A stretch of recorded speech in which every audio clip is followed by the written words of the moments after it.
All right, listeners, I think you know that we are part of the Radiotopia network, which is basically a network built on the idea that you should support the most creative, independent audio makers around. No one, and I mean no one, embodies the Radiotopia ethos more than Benjamin Walker and his show Theory of Everything. Benjamin, who I've known for a long time, has been making beautiful, personal, sprawling audio documentaries for decades that help us understand the very strange world we live in. And now he has a new series called Not All Propaganda is Art. The new series goes back to the 1950s when Western security agencies like the CIA paid artists, writers, and intellectuals to fight the cultural Cold War. The CIA funds were free. I mean, no one was told what to say. Gloria Steinem, activist who sees the CIA as a sort of enlightened pal or rich uncle, there is another viewpoint. Look, if you're listening to this show, I know you like secret histories. I know you like a mix of culture and politics and shadowy figures. So what are you waiting for? Not All Propaganda is Art from Benjamin Walker. You can find it now wherever you listen or at theoryofeverythingpodcast.com. Hello and welcome to This Day in Esoteric Political History from Radiotopia. My name is Jody Avergan. This day, April 28th, 2002, in the northeastern English town of Hartlepool, population about 100,000 or so, a man by the name of Stuart Drummond was about to be elected mayor. The election would happen on May 4th, and that's when Drummond would become mayor. Some notable things about Stuart Drummond: he was only 28, pretty young. He had a degree in business and languages from the University of Salford. He'd worked at a call center and on a cruise ship. All right, let me cut to the chase here. I'm burying the lead a little bit about Stuart Drummond. Stuart Drummond was a monkey, or at least he was a monkey mascot. He was the guy in the costume at the local football club games. The team's mascot was a monkey for reasons we'll get into, and Stuart was inside that costume, firing up the crowd. And that was basically his only claim to fame. He ran as a joke, and he won as a joke. And funnily enough, he actually became a pretty good mayor. And there are some lessons in there, I would say, about democracy and political credentialism and the power of free bananas as your platform. So let's talk about all of this, the monkey mayor of Hartlepool, with our very special guest back on the show, Tim Harford, undercover economist, host of the wonderful show from Pushkin, Cautionary Tales, and he tells the story of the monkey mayor in the latest season. Tim, welcome back to the show and congrats on the new season. Thank you. Great to be back. What a wonderful introduction to Stuart Drummond and the town that elected a monkey for a mayor. I love it. Yeah. Well, no one says his name. You know, they always say the monkey, so I figured give Stuart a... That's right. right. I also want to say, we'll get into this story, but I also want to give you kudos. Is this the first episode of Cautionary Tales in which you sing? I caught that. You sing a little ditty, and I appreciate that. Well spotted. No, I actually sing a traditional folk song from the northeast of England. The accent is not good, but I think I'm in tune, so that's something. Yeah. It's wonderful. And of course with us, as always, are Nicole Heimer of Columbia and Kellie Carter-Jackson of Wellesley, host of Operdemics. Hello there. Hello, Jody. Hey there. So, Tim, you're going to tell us the story of Stuart. We're going to bring a little bit of other interesting moments of joke candidates, animal candidates, and then we'll talk about some of the bigger lessons here. But I suppose we should also lay out, why is the monkey particularly important in this town in northeast England of Hartlepool?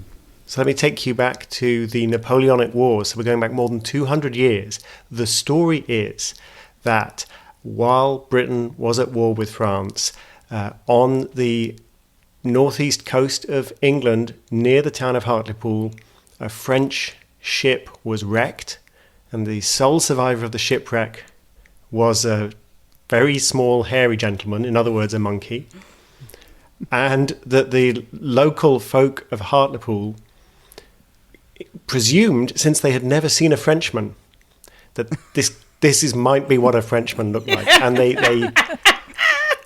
So they quizzed the monkey, and the monkey just didn't respond in any language they could understand, which makes sense because none of them spoke French. And so in the end, they presumed, since the monkey was unable to defend himself in English, they presumed the monkey was a French spy and hung the monkey. That's the story. Yeah. I 100% believe it. Let's end the episode I'm there. aboard. No reason to ask any follow-up questions. That's Let's just move insane. Far too good to check. So this has just become a local tradition. So the local towns near Hartlepool they all tease the Hartlepoolians. Hartlepoolians is the word for people from Hartlepool. They all tease the Hartlepoolians for being so dumb. They hung a monkey thinking he was a French spy, and the Hartlepoolians have kind of embraced this. So it's not like they're proud that maybe their ancestors hung a monkey, or maybe they didn't. I mean, nobody really knows. It's that they can get the joke. So they're in on the joke. They're able to laugh at themselves. They're sort of big, generous-hearted people. That's the way the Hartlepoolians think about it.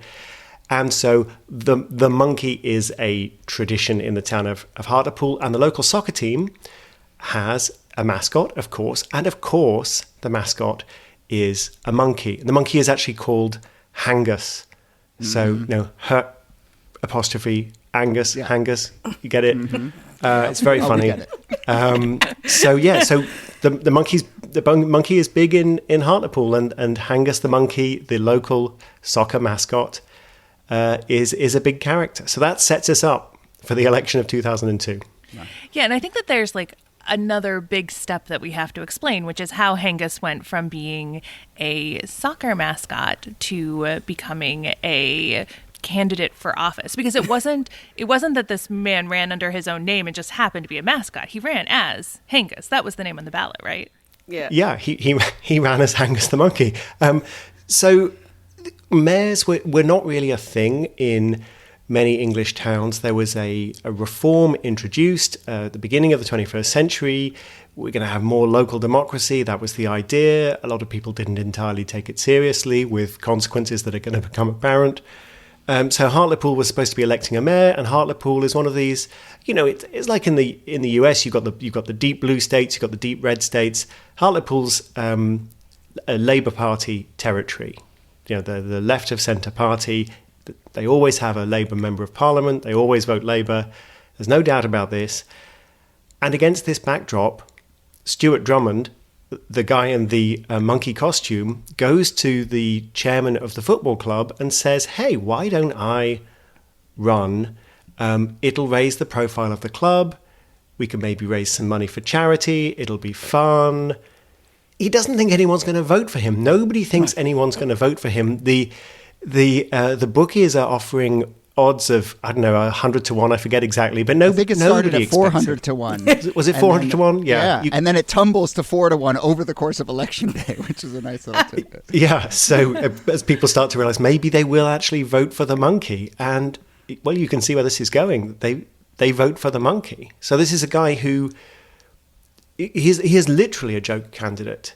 And the joke is on him, and he never thought he would be elected. He never wanted to be elected, and suddenly he was elected. And so where do we go from there? So let's stay in that moment, because there's also a whole story about the fact that he ends up, I'll spoil it, but being a pretty good mayor, which is an interesting thing we'll talk about. But in terms of kind of what this teaches us about democracy and campaigns and so forth, I don't know, Kellie, do you feel like this is a story of, well, it's nice that we don't take politics too seriously, or a story of, oh no, this is what happens when we don't take politics too seriously? I think it's a little bit of both. I think that people wanted an opportunity to have some fun because they did not think it would happen. But what happens when everyone thinks something won't happen? It kind of happens. And that's exactly, everyone went in the box and sort of checked for this Hangus, and it's like, now you have to sort of deal with the ramifications of it. But in hindsight, they do raise a lot of money. It does raise a lot of attention, and Drummond turns out to be not so bad. Yeah, I think it's an interesting question as to whether people voted and they never thought it would actually result in the monkey guy being elected, or whether they didn't care whether he was elected or not because they didn't think the mayoral office was important. I mean, it was the first time there had been a mayoral election in the modern era.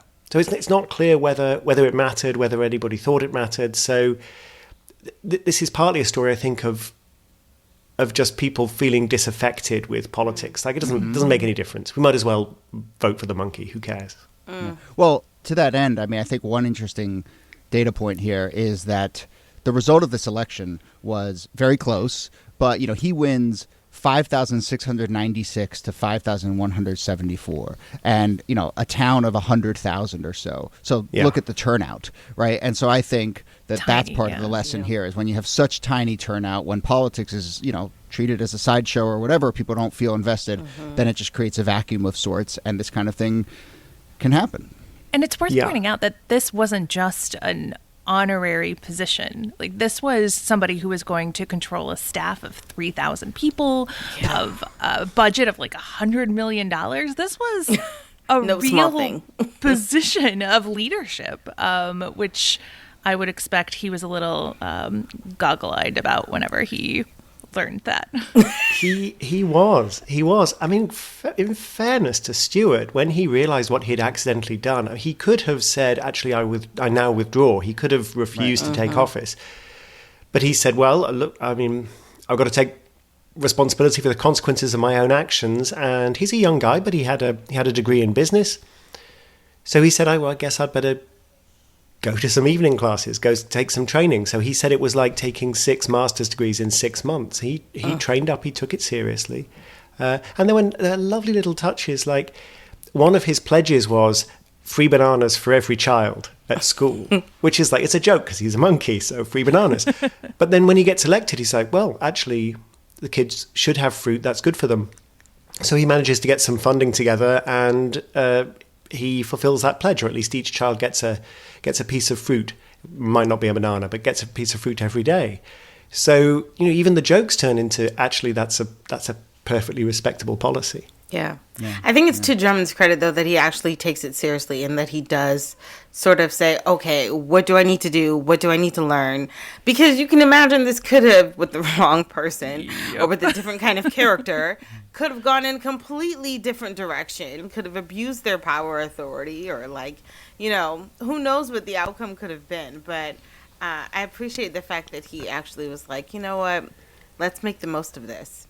I love that there's a little twist in the story as well. The local member of parliament, the equivalent of a member of Congress, the local member of parliament in Hartlepool is a gentleman called Peter Mandelson. And Peter Mandelson was a huge player in the Labour Party at the time, and very much representative of this idea that the Labour Party, traditionally the party of the workers, like the Democrats in the US, had become too metropolitan, too elitist.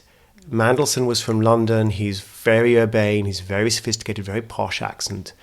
And there's a story about Mandelson, which is probably about as true as the original story of Hanging the Monkey, that when he was taken to a traditional Hartlepool fish and chip shop and served mushy peas, and mushy peas is a difficult thing to describe. So imagine a cross between mashed potatoes and peas and pure malt vinegar. That's the best description I can. It's a really kind of sharp, sour. It's hard to describe. It's very traditional. It's very distinctive of the area. But when Mandelson saw it, he assumed it was guacamole, and guacamole was completely unknown in the UK at the time. That was a super kind of fancy Mexican thing that nobody knew about. So there's this story of he doesn't even know what mushy peas are. He thinks it's something that you should be getting in a Mexican restaurant. But Mandelson, when he then meets Stuart Drummond, and Mandelson is this representative of traditional power in the Labour Party, and Drummond gets himself elected instead of the Labour candidate for mayor. Mandelson comes up to him and says, "You've made a laughing stock of the town. How will any businesses invest in us now? The whole world is laughing at us. You've just made a joke out of us." And he rips into him. Then he asks him a few questions. And then he walks straight over to the TV cameras to give an interview. And when the cameras are on, he's like, "Oh, no, not at all. Stuart's a wonderful boy. He's a very, very intelligent young man. He speaks 3 languages. He's trained in business. He really has the best interest of the community at heart. He'll be a terrific mayor." And Stuart is watching this and goes, "Oh, okay. I'm in politics now. This is how politics works." I just love that kind of vignette of how it all sort of goes behind the scenes. Right. But also, I think 2002, it happens in this country as well. I mean, we're starting to see a moment where labor is somehow starts to get painted as not the party of the working class and more out-of-touch elites, and if it's not guacamole in the UK here, it's the charge of lattes and hummus or whatever. And arugula. And arugula, for liberal out-of-touch elites. And so I think there's that interesting dynamic, and that's obviously that sort of populist strain continues to this day in both countries. The other part of this I think is interesting and sort of marks it in a particular moment is, no surprise, it's a joke campaign. Drummond doesn't really campaign. He doesn't really do like events. He's obviously a mascot and he's trying to raise a little awareness. But the media environment I think is important too. It's a changing media environment, and one in which, because of just sort of a changing media environment, a candidate can kind of get their own earned press as opposed to having to do the sort of traditional gatekeeping avenues of campaigning. And so I'm sure that's part of this story as well. Yeah, the mere outrageousness of it, the fact that it does that. One is obviously there are many, many differences, but I'm sort of reminded of when Donald Trump stood to be president, and everyone's like, it's crazy. This reality TV star guy is going to be president. Of course, he's not going to be president. It's ridiculous. But the sheer fact of it being absurd means that it's a huge news story, and then suddenly people are taking him seriously as a candidate because he's cut through all the noise. And obviously this is a much smaller scale than Hartlepool and a very different kind of candidate, but it's the same phenomenon. Like, of course people are going to run stories about the guy in the monkey suit running to be mayor. So let's talk a bit about sort of joke candidates, and we also have a list of animal candidates as well, which we'll get to. But Tim, do you know the name Susanna Salter? Does that name ring a bell? No, this is why I come on this podcast, Jody, because I intend to acquire an education in politics. Tell me all about her. Susanna Salter was elected mayor of Argonia, Kansas in 1887, the first woman elected mayor in the United States. And her election was a joke. The men of the town put her on the ballot to prove a point that a woman could never get elected mayor of their town. Wow. And lo and behold, she was elected mayor of the town and the first woman mayor in the United States. So, these stunt candidacies sometimes lead to genuine, civil rights. The joke's on you. Yeah, exactly. That's wild. And she, much like Stuart, kind of grew into the role. And that's another thing you sort of outline in your piece is that, like, sometimes the traditional politicians aren't the ones who are qualified, and sometimes, just a person seemingly randomly or jokily placed on the ballot can rise to the occasion, and they may be just as qualified as anyone else to run a town. I love that. And it speaks to a very populist sentiment, what you're saying, Jody, right? There's that famous line where William F. Buckley Jr. in the 1960s says that he'd rather the city be run by one of the first 2,000 names in the Boston phone book than by a professional politician. And that idea that, this is a job that anyone can do. And in fact, professional politicians are the least qualified to do it is a strong sentiment in a lot of different places. It's crazy to me, though, like, just thinking about the idea of not just anyone running, but an animal running for office is something that blows my mind. And so doing, like, this deep dive, I found that there is a town called Rabbit Hash, Kentucky, that has only ever had dogs for mayors. So... Not rabbits. Not rabbits. Dogs. The rabbits Only are for the dogs. hash. The dogs are for I the have mayor's so many office. questions. I have so many questions. I mean, it happens I don't know what's going more on than in you Rabbit would. Hash. It happens more than you would think in the U.S. that animals, whether it's dogs or cats, occasionally goats, get voted in as mayor because the mayor's office is considered so. Exactly like the people of Hartlepool, right? Like it was considered symbolic or so ceremonial. worthless, ceremonial that you end up, okay, fine. You're going to have a mule who is the governor in Milton, Washington, or I don't know, you have a cat who's the mayor of Amana, Michigan. Or Basco the dog, a black Labrador Rottweiler mix, elected to the mayor of Sonoma, California. So, of course, the problem is then if it turns out that the office of the mayor isn't quite as symbolic as people think, and it does actually matter, then you have a problem. I mean, I'm recalling all the way back, Caligula, the Roman emperor, appointed his horse as a consul if I recall That's correct. correctly. And that's partly this idea that Caligula was mad, but I think also the fact that the consuls had some restraining power over the emperor. If you appoint a horse, then the horse is not going to object to anything that you do. So you're basically doing an end run around attempts at balance of power or separation of power.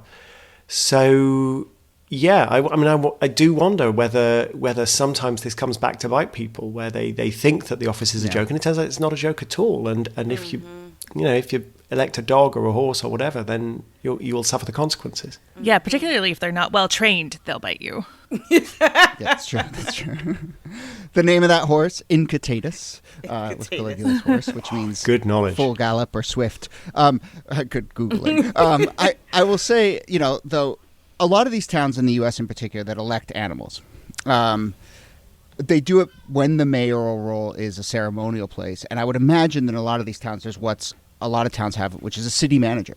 And actually, I think that's kind of like part of this story as well, is just sort of what do we think of it? You were just saying, Tim, what do we think of the role of mayor? And part of me almost thinks like we're either at one extreme, which is like politics is deadly serious and you need these, career politicians who are good on TV and so forth to do it, or it's all the way at the other end where this is a joke. And to me, the truth is probably somewhere in the middle, which is like, this is a managerial job. And I think that Stuart shows us that, that he grows into the role, he takes it seriously, takes it as seriously as he probably took his job at the call center or on the cruise ship, and he just kind of goes to work each day. And I do think like we've lost a little sense of politics as a profession in that sense. I think it's a really important idea, and somebody needs to be competent somewhere, right? Unless we think that all of politics is a joke, which it really isn't. And I think we get into a very nasty situation where it's not the same as electing animals. When you elect a candidate because I'm a Republican and I'm going to vote for Republicans, doesn't matter what, or I'm a Democrat, I'm going to vote for Democrats. Yeah. When parties are so polarized, the quality of the candidates potentially starts to really suffer. There's a classic paper in economics. I'm just drawing a blank on the person who wrote it. He won a Nobel Prize, but that basically proves that. But I think it's quite intuitive that the more polarized you are, the easier it is to get away with incompetence or corruption, because it's it's my party right or wrong, and that's a bad situation to be in. It's interesting too. I teach an American history survey course, and we talk about the rise of black elected officials in like the 60s and the 70s, when you get your first big black mayors like your David Dinkins or your Harold Washingtons, or black mayors of like these smaller towns. And oftentimes they're coming into office when the cities are defunct or bankrupt or, really in dire straits. And then there's this idea that's like, well, it can't get any worse, so okay, elect a black mayor. Like that has sort of been like some similar sentiments could have been made about Barack Obama and the economy of 2008. But like this idea of, if things feel really bad or if things are really bad, what do we lose by electing someone who may feel like an outlier or risky? Maybe not much. And is that then... So I can think of that going two ways. Is on the one hand, I've heard similar comments made about female CEOs. Like the woman always has to come in to clean up the mess. Yes. So on the one hand, these people from disadvantaged groups who previously haven't had much access to power, they get put in office just at the moment when things are terrible. Does that mean that they end up tarnished by the fact that things are so bad? Or if there's regression to the mean, then maybe they just get the credit for the upswing. I don't know how that works out. I'm sure it's a mixed bag.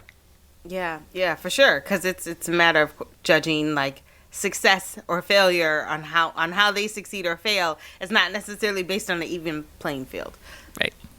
A couple other just tidbits worth thinking about. I mean, I do think this question of a joke candidate, and I just, not to get too big think here, but I do think like jokiness and politics right now, and the way that certain people kind of like play with, oh, this is a joke, until then all of a sudden they decide it's deadly serious. I think it strikes me as one of the defining features in modern politics is that, people just like say wild stuff on TV or they tweet wild stuff, and then they can kind of backtrack and be like, oh no, it was just a joke, it was just a joke. And I just think like the way that jokiness has sort of infused its way through politics, and it's very slippery and it's weaponized and so forth, is really kind of one of the defining features of modern politics. And you see those roots a little bit in here as well, of just even in Stewart's decision to just say like, oh, this is a place where I can be a little jokey. One of the most effective politicians in the world right now is a professional comedian, Volodymyr Zelensky. Right. But then that's an example, I think, of growing, and people think he grew into the role. I mean, the mayor of Reykjavik was a comedian as well, who kind of decided to run as a joke and then got elected and has grown into the role and been fairly competent. And so yeah, same you with see Al it. Franken. I mean, sure, right, exactly, yeah, that's true. There are also always quote unquote joke candidates in the U.S., and so I think it's worth just giving a shout out to people like Vermin Supreme. Do you know who Vermin Supreme is? No. Always floating around in the like New Hampshire primaries as a libertarian Democrat candidate, wears like a big boot on his head, has a huge beard and a wizard robe. But he's at every election. D's Nuts ran in 2020, as you remember, got a fair number of write-in votes.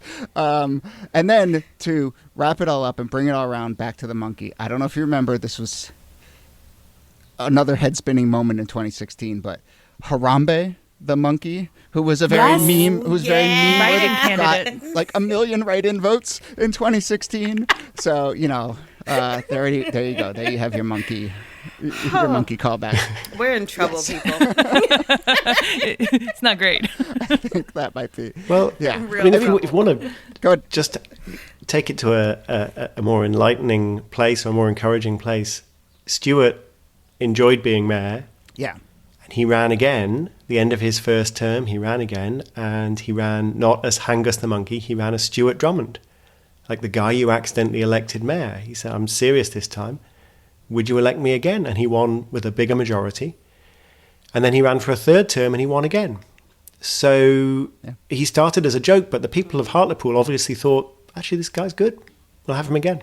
And as you point out in your piece, which I think people should go listen because there's a lot more there, but there's something there about promotion and management and just sort of saying, like, if you give people an opportunity, they can grow into it. There's a business school literature, which I discuss. Yeah. Yeah, it's a really, really great episode. And of course, to hear more stories like that, you can go check out Cautionary Tales wherever you get your podcasts, one of our favorite shows.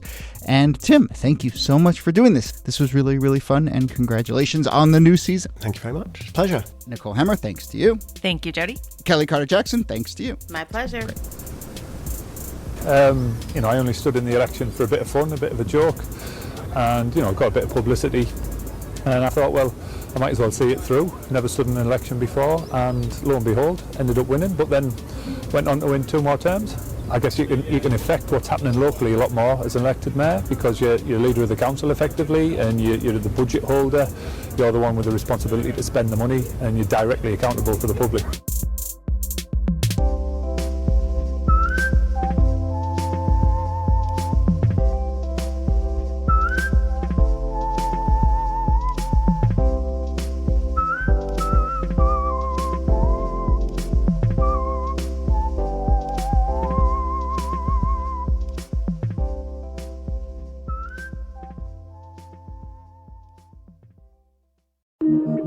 Radiotopia.